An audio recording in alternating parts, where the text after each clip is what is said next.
پارہ نمبر 30 سورہ بروج۔ شروع اللہ کا نام لے کر جو بڑا مہربان نہایت رحم والا ہے۔ آسمان کی قسم جس میں برج ہیں، اور اس دن کی جس کا وعدہ ہے، اور حاضر ہونے والے کی اور اس کی جس کے پاس حاضر ہوتے ہیں، کہ خندقوں والے ہلاک کر دیے گئے، یعنی آگ کی خندقیں جس میں ایندھن جھونک رکھا تھا جبکہ وہ ان کے کناروں پر بیٹھے ہوئے تھے، اور جو ظلم وہ اہل ایمان پر کر رہے تھے ان کا نظارہ کر رہے تھے، اور ان کو مومنوں کی یہی بات بری لگتی تھی کہ وہ اللہ پر ایمان لائے تھے جو غالب ہے، سب خوبیوں والا ہے، جس کی آسمانوں اور زمین میں بادشاہی ہے، اور اللہ ہر چیز سے واقف ہے۔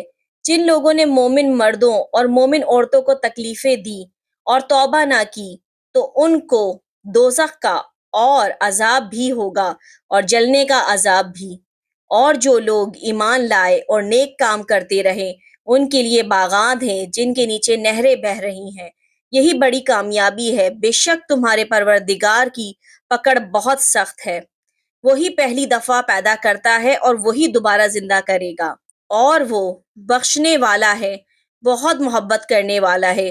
عرش کا مالک بڑی شان والا ہے، جو چاہتا ہے سو کر ڈالتا ہے۔ بھلا تم کو لشکروں کا حال معلوم ہوا ہے؟ یعنی فرعون اور سمود کا۔ اصل بات یہ ہے کہ کافر مستقل جھٹلانے میں لگے ہیں جبکہ اللہ بھی ان کو ہر طرف سے گھیرے ہوئے ہیں۔ یہ کوئی معمولی کلام نہیں ہے بلکہ یہ قرآن عظیم الشان ہے، لوح محفوظ میں لکھا ہوا۔